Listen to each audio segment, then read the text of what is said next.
Start. Sir, when I take part in the discussion, first of all, I wish to point out that the Sarkaria Commission was not given a free hand to examine the developments which had taken place in the last 40 years in India. The main important point is the terms of reference. By the terms of reference, certain parameters had been fixed. Within those parameters, the Sarkaria Commission has submitted its report. There are more than 200 recommendations. Due to lack of time, it is not possible to deal largely with all these recommendations. But at the same time, the Commission has tried to find out the past history of India. The Commission has said that too much centralization was objected to from the Mauryan period to the Mughal period. The Commission has stated the fact. Similarly, under the British rule also, centralization was actually objected to by the people, by the states.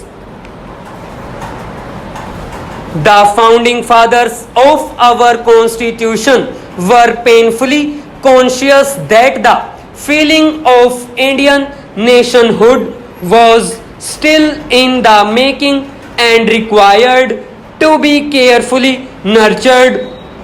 They therefore built a constitutional structure with a powerful central government envisaging the emergence of an individual and integrated India.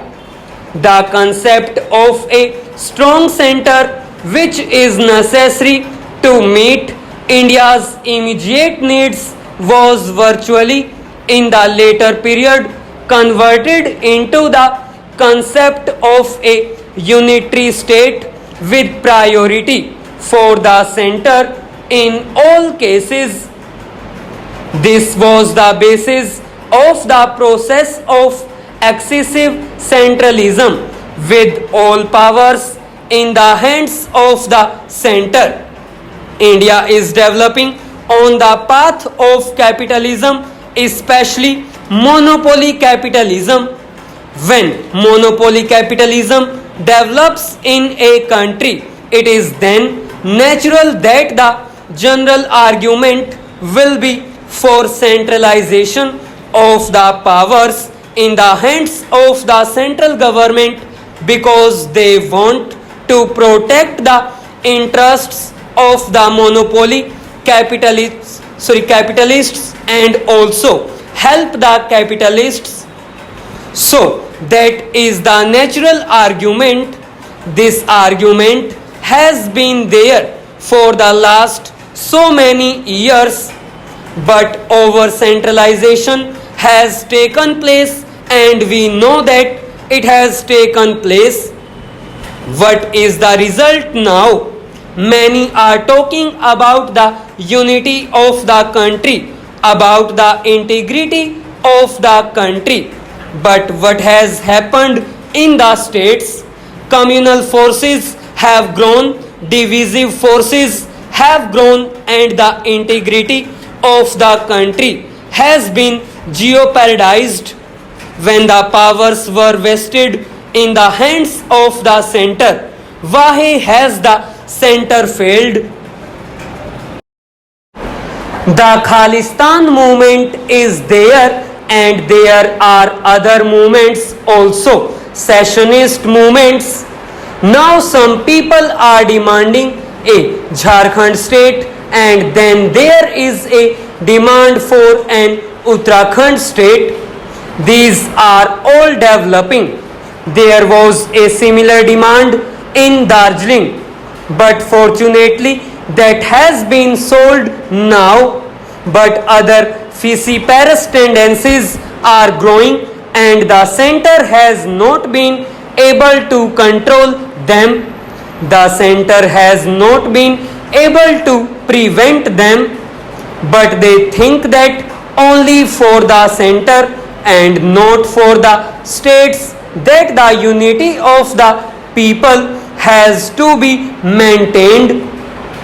The question of center state relations in India is not a question concerned only with the implementation of federal principles or with preventing the violation of those principles or suggesting a few constitutional amendments, but it is concerned with the question of maintaining Indian unity, maintaining and consolidating the sense of Indianness or Indian oneness among all the constituents of the Indian Union, with the center as the expression of that unity. But for maintaining that unity, which has enabled us to compel the British to quit the constituent units, have not received any reward in the integration of the units, because the constituent units consisted of big territories, each with its own language and heritage, and in these huge linguistic national units, their linguistic identity and sense of unity grew side by side with the identity of the Union. So a deep thought has to be bestowed on how to maintain the unity with the support of the people, with the support of the states. But that is not the concern of the central government. The Sarkaria Commission has been able to make certain recommendations within certain parameters. Even within those parameters, two recommendations are there. One is that it is neither advisable nor necessary to make any drastic change in the basic character of the constitution.